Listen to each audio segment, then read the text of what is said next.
Welcome friends. दोस्तों, हमने last class में जो देखा था, डायरेक्टर के बारे में हम लोग डिस्कस कर रहे हैं। डायरेक्टर में हमने पहले तो बेसिक प्रोविजंस डायरेक्टर के रिगार्डिंग जो बेसिक अंडरस्टैंडिंग है उसको हमने देखा। लेटर ऑन फिर हमने जो डायरेक्टर का सबसे पहला प्रोविजन है डिन से रिक्वायरमेंट, डिन की रिक्वायरमेंट, डिन से रिलेटेड जो भी प्रोविजंस हैं उस पर हमने डिस्कस किया। Now we will move forward and we will discuss regarding the provision types of directors. तो यहां पे जो हम डिस्कस करने जा रहे हैं,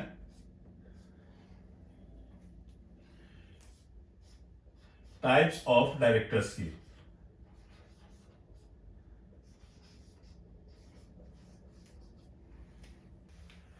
तो फ्रेंड्स, हम लोग डिस्कस कर रहे हैं यहां पे टाइप्स ऑफ डायरेक्टर्स।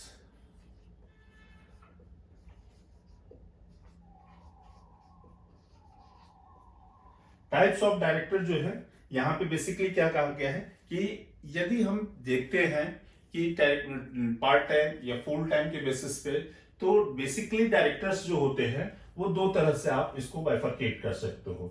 एक तो है एग्जीक्यूटिव डायरेक्टर्स, एग्जीक्यूटिव डायरेक्टर्स, और दूसरे हैं directors, and another is non executive.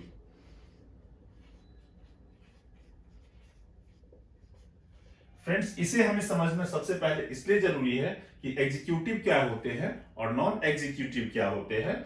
इसको समझना हमें सबसे इंपॉर्टेंट इसलिए है क्योंकि आगे आप लोग देखेंगे कि जहां पे कई बार भी होता है कि खास करके लिस्टेड कंपनी के केस में या अदर में भी जो जब आप इंडिपेंडेंट डायरेक्टर या बोर्ड के कंपोजिशन का डिस्कशन करोगे तो वहां पे बार बार ये चर्चा आएगी, executive director, non executive director, chairman यदि एग्जीक्यूटिव डायरेक्टर हैं, चेयरमैन यदि नॉन एग्जीक्यूटिव डायरेक्टर है, तो वहां पे एग्जीक्यूटिव नॉन एग्जीक्यूटिव की बार बार चर्चा होती है। इस वजह से इसे स्टार्टिंग में ही हम समझ लें, ये ज्यादा बढ़िया होगा। और यदि हम इसे समझने की बात करें तो ये बहुत ही सिंपल सा कॉन्सेप्ट, एक जो है सो बेसिक कॉन्सेप्ट है क्या कि एग्जीक्यूटिव डायरेक्टर्स वो डायरेक्टर्स होते हैं जो यूजुअली फुल टाइम एम्प्लॉयमेंट में होते हैं, फुल टाइम एम्प्लॉयमेंट में होते हैं।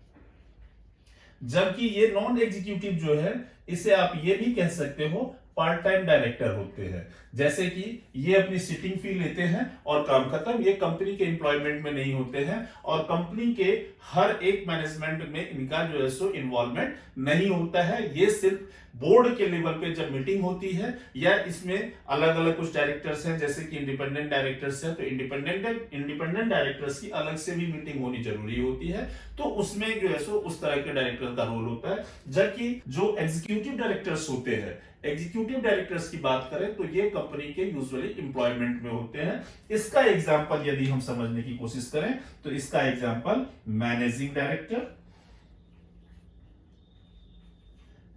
डायरेक्टर या एमडी आप कह सकते हो, या जैसे कि आपने देखा होगा कि कंपनी के जो डायरेक्टर जो होते हैं, डायरेक्टर एचआर, फाइनेंस, मार्केटिंग, ये सब जो होते हैं ये फुल टाइम डायरेक्टर या एग्जीक्यूटिव डायरेक्टर माने जाते हैं। जबकि non executive director, other part time जो डायरेक्टर्स होते हैं उनको नॉन एग्जीक्यूटिव डायरेक्टर कहा गया हुआ है। इसके बाद अब हम बात करें बिसाइड्स दिस बाइफरकेशन, आपके पास देखोगे तो आप जो है सो और अलग अलग तरह के डायरेक्टर्स की बात हम यहां पे डिस्कस करेंगे। वो डायरेक्टर्स कौन कौन से होते हैं, तो इसमें हम बेसिकली देखें तो 7-8 टाइप के, 7-8-9 टाइप के डायरेक्टर्स को इसमें माना गया है। जैसे कि आप देखोगे कि फर्स्ट डायरेक्टर, यदि टाइप ऑफ डायरेक्टर की बात करें तो women director, nominee director,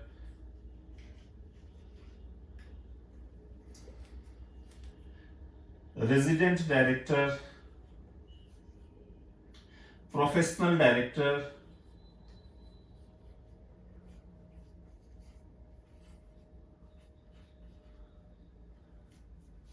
alternate director, additional director,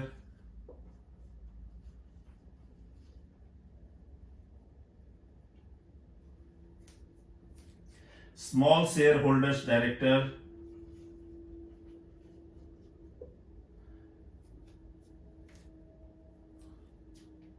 और इंडिपेंडेंट डायरेक्टर।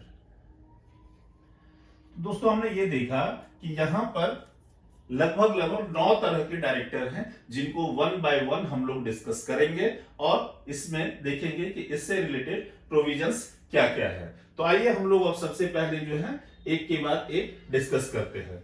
तो सबसे पहले हम लोग डिस्कस करेंगे फर्स्ट डायरेक्टर। नाम इसका डिनोट कर रहा है कि फर्स्ट डायरेक्टर कौन होगा। फर्स्ट डायरेक्टर का मतलब सिंपल सी बात ये चीज है, या तो कंपनी के इनकॉर्पोरेशन के टाइम में जिन लोगों का नाम एज ए डायरेक्टर दिया जाता है वो क्या होते हैं, वो होते हैं फर्स्ट डायरेक्टर। यानी कि जिनका नाम at the time of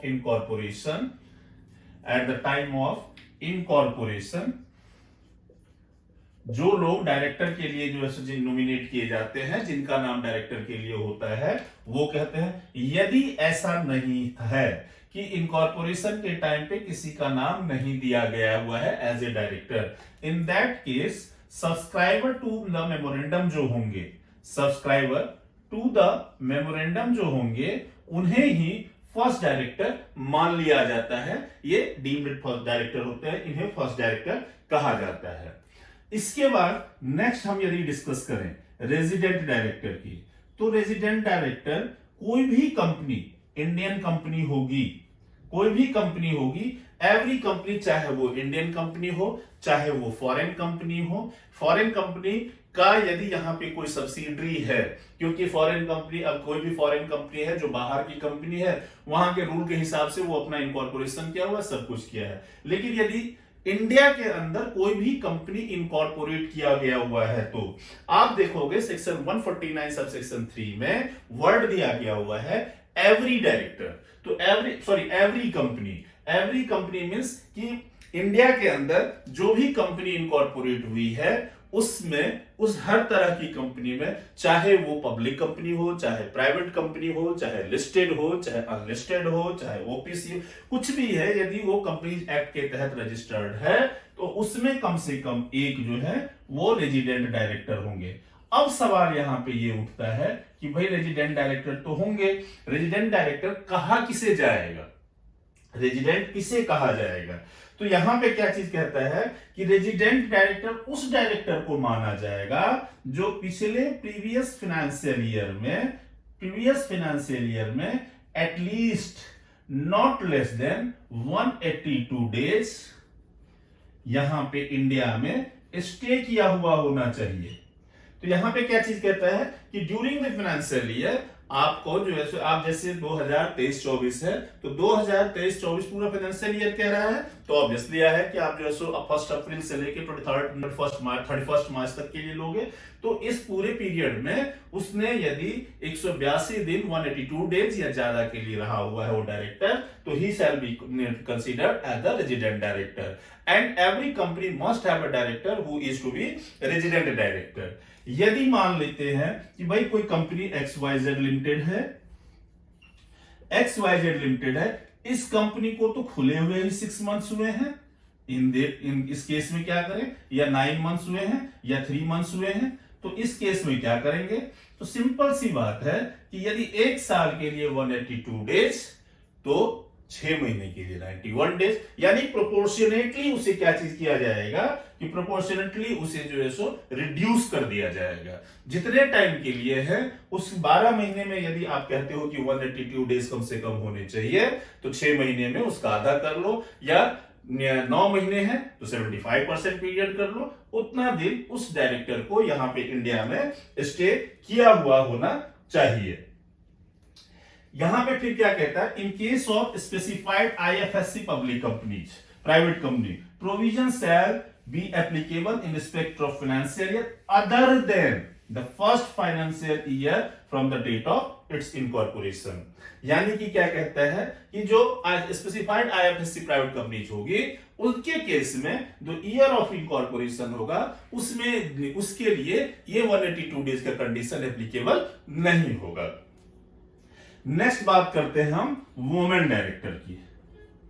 women director, friends women director हर कंपनी के लिए रिक्वायर्ड नहीं है। इससे पहले आपने देखा कि फर्स्ट डायरेक्टर और रेजिडेंट डायरेक्टर हर कंपनी के लिए रिक्वायर्ड है, लेकिन यहां पे टर्नओवर और पेड अप शेयर कैपिटल का एक कंडीशन दिया गया है। सबसे पहले तो क्या किया गया है, इसे लिस्टेड और अनलिस्टेड में बाइफरकेट कर लिया गया है।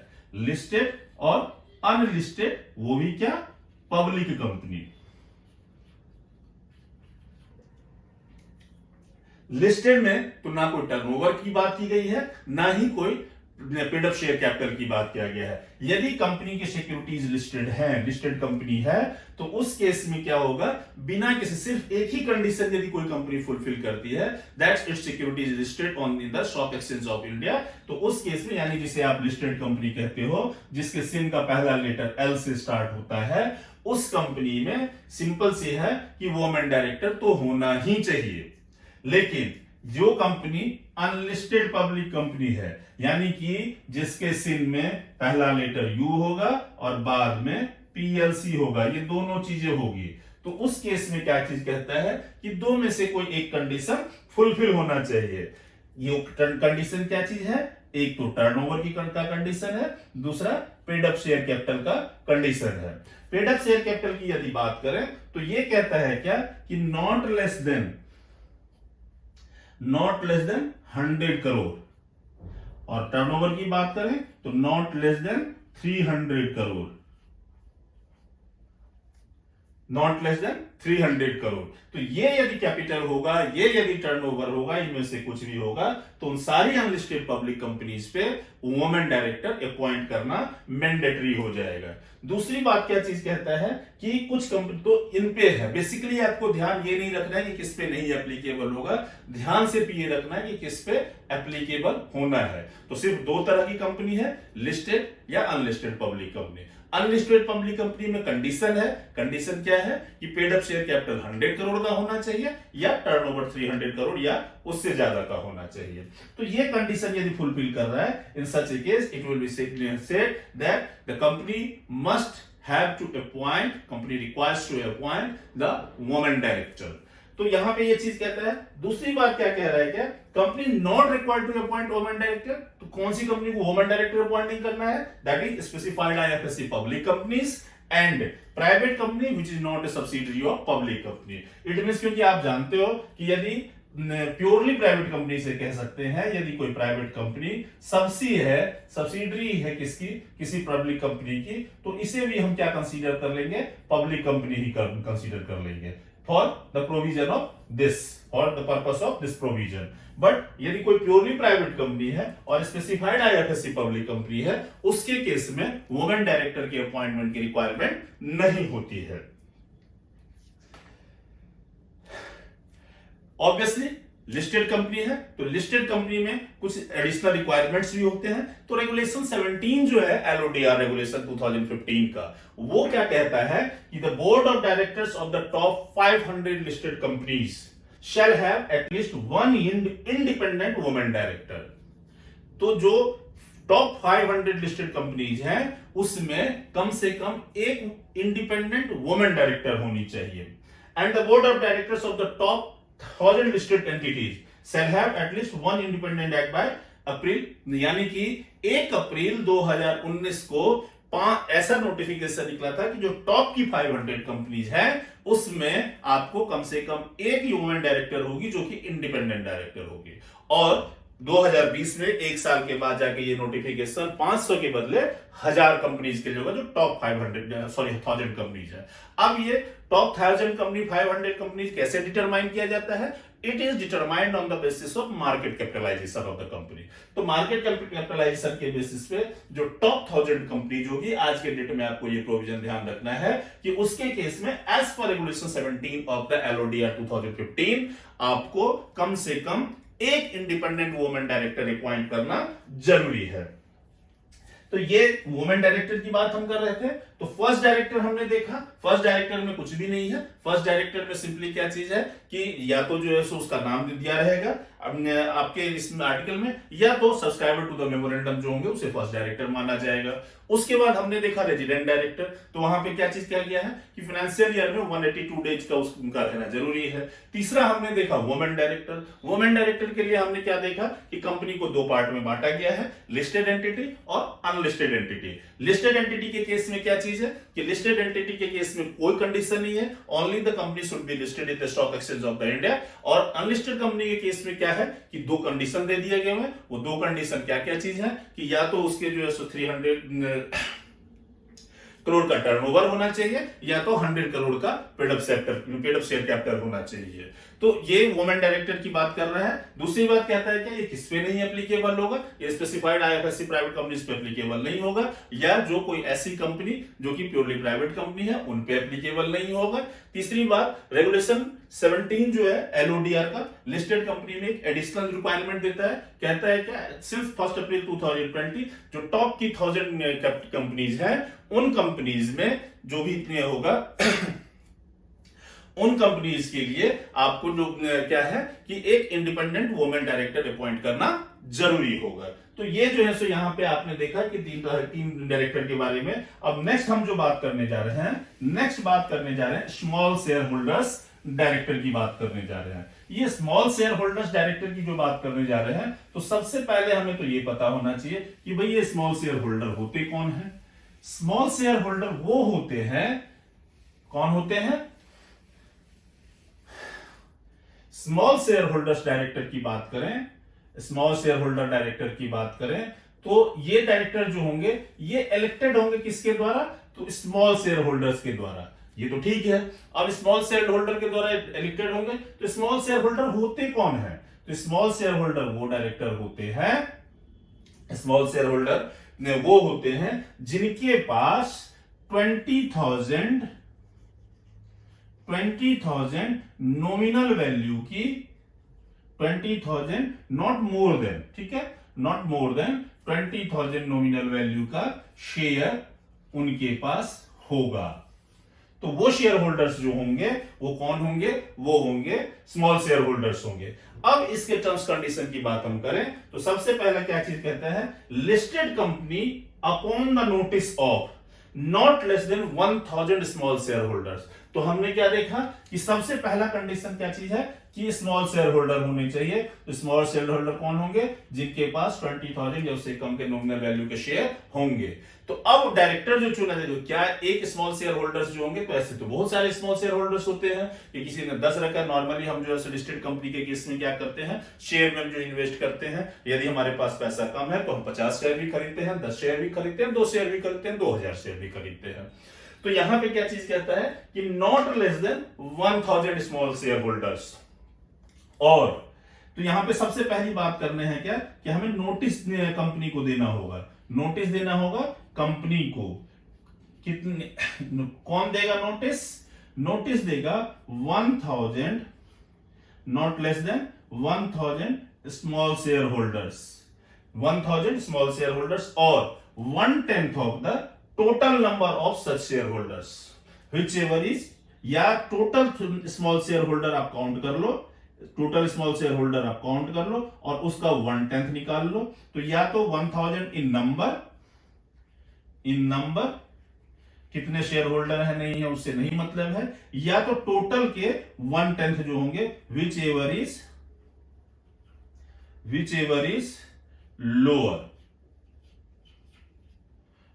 इज लोअर, इन दोनों में से जो भी होगा उसको क्या कहा जाएगा, उनको क्या है तो कंपनी को नोटिस देना होगा upon notice of not less than 1000 small share holders और 1/10 of the total share holders whichever is lower have a small share holder director elected by the small share holder.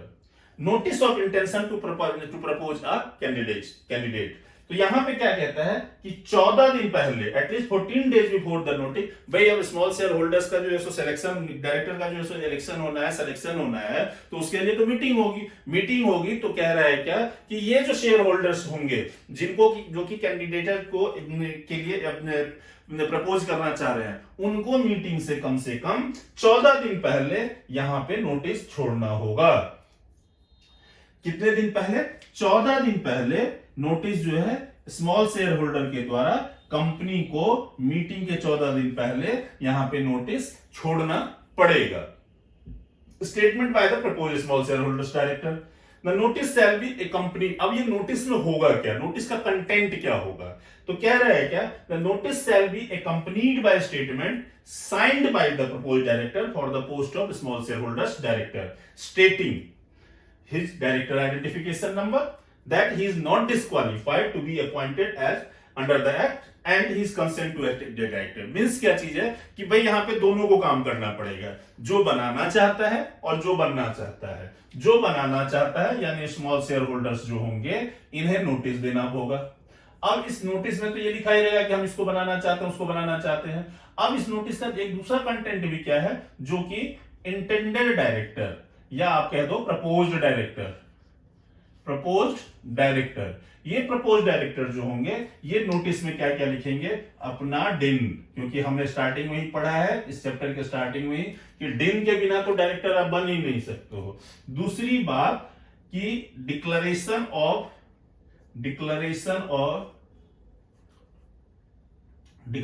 Of non disqualification, यानी कि disqualified नहीं है under the act.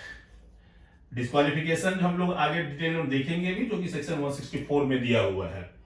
और तीसरा क्या कह रहा है, कंसेंट टू एक्ट एज, भाई ठीक है हम डिस्क्वालिफाइड नहीं है, लेकिन इच्छा भी है या नहीं है, इनसे पूछ लो। तो ये लिख के देंगे कि हाँ मेरी इच्छा है, मैं डायरेक्टर बनना चाहता हूं। तो ये 3 चीजें होगी, ये 3 चीजें जो है सो उस नोटिस का कंटेंट में डला होगा बिसाइड्स नोटिस। फर्दर क्या कहता है, ये small share holder to be an independent director, small share considered as an independent if he is eligible to be appointment as an independent, यदि वो इंडिपेंडेंट डायरेक्टर के लिए जो भी रिक्वायर्ड क्वालिफिकेशन है वो पोसेस करता है, तो उसे इंडिपेंडेंट डायरेक्टर के तौर पे भी कंसीडर किया जा सकता है और उसे अपना डिक्लेरेशन देना पड़ेगा। इनका टेन्योर क्या होगा, तो टेन्योर की यदि हम बात करें, स्मॉल शेयर होल्डर्स के टेन्योर की बात करें, तो टेन्योर इनका क्या होगा, टेन्योर होगा 3 इयर्स के लिए। कितने टर्म के लिए होगा, टेन्योर जो होगा इनका, टर्म जो होगा वो टर्म होगा इनका 3 इयर्स के लिए। यानी कि स्मॉल शेयर होल्डर्स एक बार में कितने बार के लिए अपॉइंट हो सकते हैं, 3 साल के लिए अपॉइंट हो सकते हैं, maximum 3 consecutive years. Eligibility for not after the expiry of term, क्योंकि एक बार ये अपॉइंट हो गए फिर तुरंत जो है इनका अपॉइंटमेंट नहीं होगा। ग्राउंड्स ऑफ डिस्क्वालिफिकेशन क्या है, जो 164 में डायरेक्टर्स के डिस्क्वालिफिकेशन के पॉइंट्स दिए गए हैं वो इनके लिए भी एप्लीकेबल होगा। वैकेशन ऑफ ऑफिस सेक्शन 167 में हम लोग देखेंगे, वही चीज कह रहा है कि ceases to be a small share holder and on and from the date of ceases, जिस दिन ये स्मॉल शेयर होल्डर नहीं है, क्योंकि स्मॉल शेयर होल्डर के जो डायरेक्टर होंगे वो भी स्मॉल शेयर होल्डर होने चाहिए। तो जिस दिन से ये स्मॉल शेयर होल्डर ने भाई पैसे आ गए, बड़े आदमी बन गए, अमीर बन गए हैं, तो इन्होंने शेयर खरीदना ज्यादा स्टार्ट कर दिया, कंपनी प्रॉफिट में, बोले छोड़ो यार डायरेक्टरशिप रहने दो, अपने को तो पैसे चाहिए। तो पैसे हैं तो शेयर खरीदते चले गए, शेयर इनके पास हो गए, स्मॉल शेयर होल्डर की कैपेसिटी में अब नहीं रहे, तो उस जिस दिन ये स्मॉल शेयर होल्डर से बड़े शेयर होल्डर बन गए, उस दिन से ये स्मॉल शेयर होल्डर के डायरेक्टरशिप से इनका पोजीशन वैकेट हो जाएगा। दूसरी बात क्या कहता है, सेक्शन 164 में जो भी डिस्क्वालिफिकेशन दिया हुआ है, यदि उस डिस्क्वालिफिकेशन को अट्रैक्ट करते हैं ये, तो उस केस में भी जो है सो ये स्मॉल शेयर होल्डर्स डायरेक्टर नहीं रहेंगे। उसके बाद सेक्शन 167 की बात कर रहा है कि 167 में जो वैकेशन की को प्रोविजन दिया हुआ है, उसमें से यदि किसी भी प्रोविजन को अट्रैक्ट करते हैं, then he shall also his position as a small share holder director shall be vacated and ceases to meet the criteria of independence under section 49 subsection C 6। ये 149 सबसेक्शन 6 में डिटेल जो है, जब हम independent director को discuss करेंगे, आपको बस ये ध्यान रखना है कि भैया स्मॉल शेयर होल्डर वाले का आ जाओ, यहां पे तुम भी हो। जो 149(6) मेनली इंडिपेंडेंट डायरेक्टर की बात करता है, वो सब इनके ऊपर भी लागू होता है। तो ये इन सारे केसेस में इनका वैकेशन ऑफ ऑफिस हो जाएगा। कितने कंपनी में आप स्मॉल शेयर होल्डर्स डायरेक्टर रह सकते हो, not more than 2 company, provided if second company not to be in और in conflict with the business. यानी कि क्या चीज कह सकता है कि दो कंपनी से ज्यादा में नहीं हो सकते, लेकिन कंडीशन ये भी है कि दूसरा कंपनी आपके कॉम्पिटिटिव बिजनेस में नहीं होना चाहिए, या कॉन्फ्लिक्ट ऑफ इंटरेस्ट या कॉन्फ्लिक्ट ऑफ बिजनेस नहीं होना चाहिए। No association with the company for next 3 years from the date of cessation. आपका 3 साल का टर्म था, तो यदि उस वजह से आपका टेन्योर पूरा हो गया, या आपका जो ग्राउंड्स ऑफ वैकेंसी बनी, या आपका ग्राउंड्स ऑफ डिस्क्वालिफिकेशन, या आप जो स्मॉल शेयर होल्डर्स नहीं, वट एवर रीजन, जिस दिन से आपका cessation as a small share holders director हुआ, उस दिन से आप अगले 3 साल तक कंपनी के साथ एसोसिएटेड नहीं होंगे। Small shareholders director shall be included in the total number as prescribed under section 152(6). तो ये स्मॉल शेयर होल्डर डायरेक्टर के बारे में हमने देखा। तो इसको एक बार फिर से यदि देखें तो क्या क्या चीजें स्मॉल शेयर होल्डर डायरेक्टर के बारे में। स्मॉल शेयर होल्डर डायरेक्टर कौन होते हैं? स्मॉल शेयर होल्डर डायरेक्टर होते हैं उन शेयर होल्डर्स के डायरेक्टर जो कि 20,000 या उससे कम का शेयर होल्ड कर रहे हैं। इसके लिए कौन नोटिस देगा? नोटिस देगा या तो 1000 नंबर ऑफ शेयर होल्डर्स, या टोटल शेयर होल्डर्स के 10% जो शेयर होल्डर्स होंगे वो देंगे। कितने दिन पहले नोटिस देंगे? मीटिंग के 14 दिन पहले नोटिस देंगे। नोटिस का कंटेंट क्या होगा? नोटिस के कंटेंट में नोटिस के अलावा डायरेक्टर जो भी इंटेंडेड डायरेक्टर होंगे उनका डिन नंबर होगा, उनका डिक्लेरेशन होगा कि वो डिस्क्वालिफाइड नहीं है, और तीसरी बात है कि उनका consent to act as a director भी होगा। तो ये चीजें जो है सो नोटिस के कंटेंट होंगे। इसके अलावा कहता है कि इनका टेन्योर क्या होगा? टेन्योर इनका 3 साल का होगा, एक कंसेक्यूटिव टर्म के लिए होंगे। एक बार ये सीज करते हैं as small share holders director, तो उस केस में ये अगले 3 साल तक कोई एसोसिएशन नहीं रखेंगे। कितनी कंपनी में हो सकते हैं? 2 कंपनी में हो सकते हैं। उसमें भी कंडीशन है। क्या कंडीशन है? कि दूसरी कंपनी जो है वो पहली कंपनी के साथ कॉन्फ्लिक्ट ऑफ बिजनेस या कॉम्पिटिटिव बिजनेस में नहीं होना चाहिए।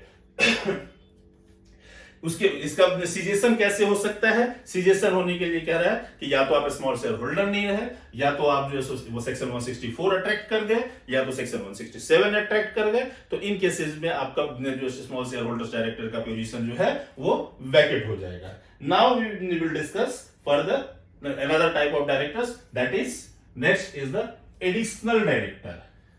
नाम कह रहा है फालतू ही है, एडिशनल डायरेक्टर है।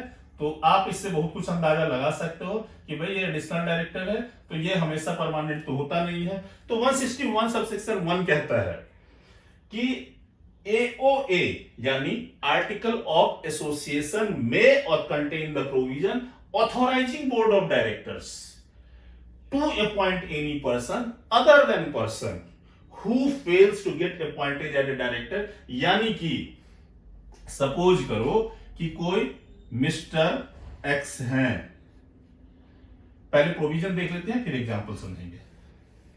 कह रहा है क्या कि आर्टिकल ऑफ एसोसिएशन जो है वो बोर्ड को ऑथराइज करेगा कि भैया यदि कोई ऐसा पर्सन जो जनरल मीटिंग में फेल नहीं हुआ है अपॉइंटमेंट के लिए, उसे आप अपॉइंट कर सकते हो as a director, as a director कर सकते हो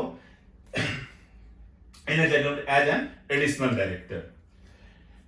तो अब इसको अब ये समझे, ये तो प्रोविजन इसका क्या है, एग्जाम इसका सेंटेंस क्या है कि सेक्शन 161 का क्या है कि आर्टिकल ऑफ एसोसिएशन में contain the provision authorising board of directors to appoint any person other than a person who fails to get appointed as a director in general meeting as an additional director। Means क्या है कि suppose करते हैं mister x है, mister x है, mister Y है, mister Y है और मिस्टर एक्स है। इन दोनों का नाम जनरल मीटिंग में रखा गया for appointment as director. X ने पहले से अपनी सेटिंग की थी या बहुत अच्छे आदमी थे, इनको लोग पसंद करते थे, शेयर होल्डर ने कहा ओके ओके ओके कोई बात नहीं है, इनको अपॉइंट किया जा सकता है। वाई है, इनके थोड़ी सी दिक्कत थी, यहां पे कहा नहीं जी, जनरल मीटिंग में जो अपॉइंटमेंट की बात थी यहां पे लोगों ने कहा ना, हम इसे तो नहीं अपॉइंट होने देंगे, बहुत परेशान करेगा ये किसी भी चीज को पास नहीं होने देगा। तो ऐसा पर्सन जो है वो एज ए एडिशनल डायरेक्टर नहीं अपॉइंट हो सकता है। यानी कि जनरल मीटिंग में फेल नहीं हुआ होना चाहिए उसका अपॉइंटमेंट। यानी कि अब इससे दो बातें आती है, तो यदि जनरल मीटिंग में यदि फेल नहीं ही हुआ है तो बोर्ड मीटिंग में ले जाने के, अरे सिंपल सी बात ये चीज है कि ऐसा पर्सन जिसका आप नाम नहीं ले गए हो, ठीक है, वो जा सकता है इसके एज एन एडिशनल डायरेक्टर, लेकिन गया जनरल मीटिंग में और वहां फेल हो गया, सिर्फ उस पर रिस्ट्रिक्शन लगा हुआ है। मान लेते हैं मिस्टर ए है, इनका सीधा जो है सो एडिशनल डायरेक्टर की तरह जो है सो ले गया है अपॉइंटमेंट के लिए, दैट इज ओके, वहां पे कोई दिक्कत नहीं है। तो यहां पे ये चीज क्या कह रहा है कि एज एन एडिशनल डायरेक्टर आपका नाम पहले जनरल मीटिंग में कोई ऐसा पर्सन नहीं जाएगा जिसको जनरल मीटिंग में अपॉइंटमेंट के लिए ले गया था और वो वहां पे रिजेक्ट कर दिया गया है। इनका टेन्योर क्या होगा? टेन्योर जो इनका होगा up to the next date of annual general meeting और the last date on which general meeting should have been held whichever is earlier। Simple सी बात है कि आपको जनरल मीटिंग जिस दिन हो जाना चाहिए, अब आप डिले कर रहे हो, कंपनी डिफॉल्ट कर रही है, एजीएम नहीं कर पा रही है, तो उसका तो कुछ नहीं कर सकते हैं। लेकिन एजीएम यदि पहले कर लिया, क्योंकि इन जनरल जो प्रोविजन है एजीएम होल्ड करने का वो तो 30 सितंबर होता है यूजुअली, तो 30 सितंबर के बदले में ऐसा जरूरी तो नहीं है कि आप 31 जुलाई को नहीं कर सकते हो, 31 अगस्त को नहीं कर सकते हो। तो यदि आपने 31 अगस्त, 31 जुलाई या whatever date before the date, suppose करते हैं कि एजीएम का डेट कंसिडर जो था वो शेड्यूल डेट जो था, शेड्यूल यानी कि जो होना चाहिए था वो डेट जो था 30 सितंबर था, तो यदि उससे पहले आपने एजीएम कर लिया तो उस दिन तक, यदि उस दिन नहीं किया तो 30 सितंबर को। अब मान लेते हैं आप एक्सटेंशन लोगे, आप जो है सो ये करोगे वो करोगे, आप डिफॉल्ट कर गए और आप उस डेट को क्रॉस कर गए, तो उसे जो है सो नहीं माना जाएगा। यहां पे क्या कहता है, जिस दिन हुआ या जिस दिन होना चाहिए था, विच एवर इज अर्लियर, उस दिन के बाद अपने आप ये इनका टेन्योर खत्म हो जाएगा। इनके अपॉइंटमेंट के लिए क्या है, नॉर्मली हर डायरेक्टर के अपॉइंटमेंट के लिए होता है DIR 12 फाइल किया जाता है और साथ में consent to act as a director DIR 2 में दिया जाता है। अब बात करते हैं हम ऑल्टरनेट डायरेक्टर की। एडिशनल डायरेक्टर तो हमने देख लिया, अब ऑल्टरनेट डायरेक्टर नाम बता रहा है, किसी के बदले में कोई X नहीं तो Y सही, Y नहीं तो A सही, A नहीं तो B सही, लेकिन A के बदले B के बदले A, ऐसा नहीं कि जो है उसके बदले नहीं, वो उसके बदले वो कब होगा, X के बदले Y कब होगा, जब X जो है वहां पे होना चाहिए था, X है आज के डेट में भी लेकिन X नहीं है, तो उस केस में यानी कि X का प्रेजेंस नहीं हो पा रहा है, X बोर्ड में X का नाम तो है लेकिन X इसे बहुत ही रेकलेसली देख रहा है, इसे कोई सीरियसली कैजुअली लेके चल रहा है, तो उस केस में यहां पे क्या होगा, ऑल्टरनेट डायरेक्टर का नाम आ जाएगा, ऑल्टरनेट डायरेक्टर का। तो क्या कह रहा है, कंडीशन फॉर अपॉइंटमेंट, सबसे पहला कह रहा है कि authority to the board of director by its articles और by resolution passed by the company in general meeting for appointment of the alternate director. या तो आर्टिकल ने बोर्ड ऑफ डायरेक्टर को ऑथराइज किया हुआ है या तो कंपनी ने जनरल मीटिंग में ये रेजोल्यूशन पास किया है कि अल्टरनेट डायरेक्टर अपॉइंट करेंगे।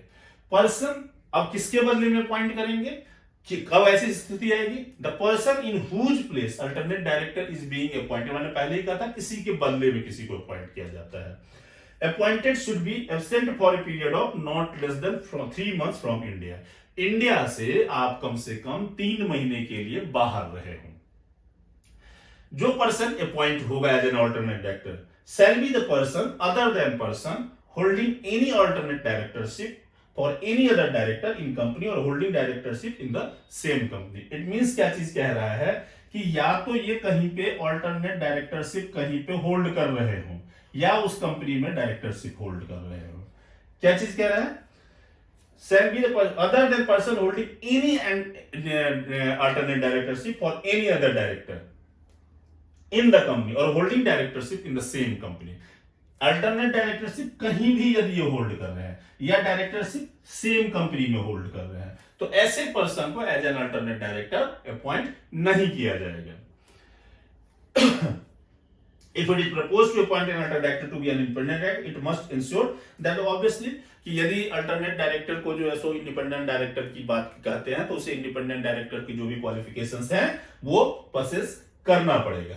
कौन अपॉइंट करेगा इन्हें, बोर्ड में अपॉइंट, हमने पहले भी देखा है एज एन अल्टरनेट डायरेक्टर यदि उनको आर्टिकल ऑथराइज करता है या जनरल मीटिंग में ऑर्डिनरी रेजोल्यूशन पास करके शेयर होल्डर्स के द्वारा अपॉइंट होंगे। The right to appoint an alternate vest in the board, The original director has no right to appoint an alternate director. Means कि जो original director जिनके बदले वो खुद नहीं अपने बदले में किसी को appoint करके जाएंगे.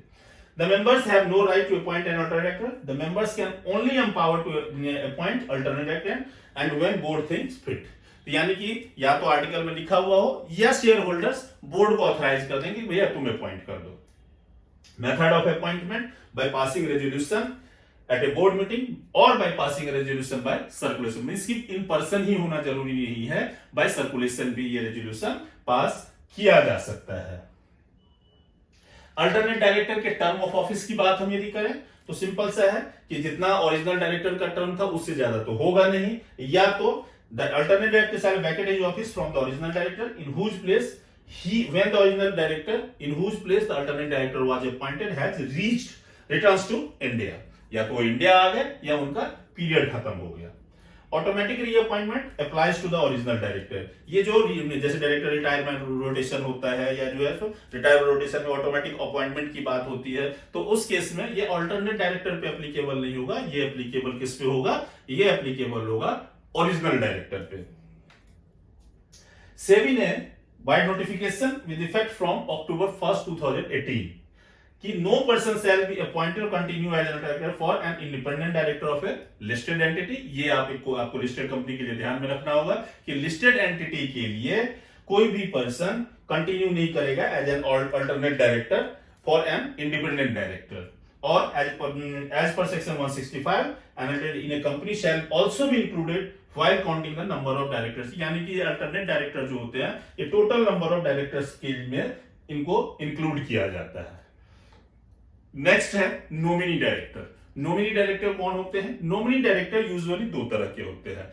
या तो प्राइवेट पब्लिक कंपनी जो होती है उस केस में क्या होता है कि यदि किसी को बैंक्स ने फाइनेंशियल इंस्टीट्यूशंस ने लोन दिया हुआ है तो अपने पैसे का प्रॉपर यूज हो रहा है कि नहीं इसको केयर करने के लिए एक एग्रीमेंट ये करते हैं हमने कंपनी के साथ फाइनेंशियल इंस्टीट्यूशंस या बैंक्स कि हमारा एक बंदा हमारे फंड का आप सही से प्रॉपर यूज कर रहे हैं कि नहीं कर रहे हैं, उसके लिए नॉमिनेट करेंगे हम, जिसे कि नॉमिनी डायरेक्टर कहा जाता है.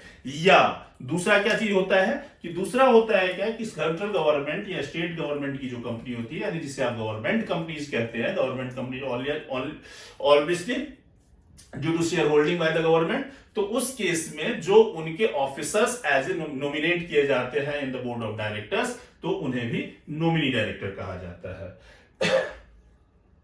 In case of specified IFSC public companies and specified IFSC private company, ये applicable नहीं होता है. Next is professional director. Professional director की बात करें तो कहीं पे इसके टर्म को डिफाइन नहीं किया गया हुआ है. कई बार होते हैं प्रोफेशनल्स कई तौर पे जो है अपॉइंट किए जाते हैं, आपको एज ए कंसल्टेंट भी अपॉइंट होते हैं. तो प्रोफेशनल डायरेक्टर न कहीं कंपनीज एक्ट में डिफाइन किया गया है. सबसेक्शन 197(4) है सेक्शन 197 का, वो प्रोफेशनल सर्विसेज बाय डायरेक्टर को कंसीडर करता है. ये जो है रेम्यूनरेशन की बात से रिलेटेड है. तो सिंपली कोई director having specialised knowledge and skill in a particular field and contribute decision making of the board में be appointed as a professional director. तो इसके लिए कहीं भी कोई खास प्रोविजन नहीं दिया गया हुआ है. तो ये सारे जो है ये आपके प्रोविजंस दिए हुए हैं किसके? टाइप्स ऑफ डायरेक्टर के. हमने सारे टाइप्स को डिस्कस कर लिया except one of the most important type that is independent director. Independent director को हम नेक्स्ट क्लास में डिस्कस करेंगे. आई थिंक कि यहां पे जितने हमने डिस्कस किए हैं वो सभी आपको क्लियर है. तो एक बार फिर से यदि हम इसे गो थ्रू हो जाते हैं, हमने टाइप जो डिस्कस किया कि executive non executive full time part time फिर अदर टाइप्स ऑफ डायरेक्टर की बात करें, first director, resident director, women director, alternate director, additional director, तो additional director, professional director, nominee director, small share holders director. तो ये सारे directors के part हमने डिस्कस किए. इंडिपेंडेंट डायरेक्टर हम नेक्स्ट क्लास में डिस्कस करेंगे. इसमें यदि किसी को कोई क्वेरी हो, कोई इशू हो, तो please mail us on our email ID CCC.pk@gmail.com or write your comments, write your suggestions on our YouTube channel with the link of this video or to our number that is 9720006036. Till then, thank you. We will meet in next class. Thank you.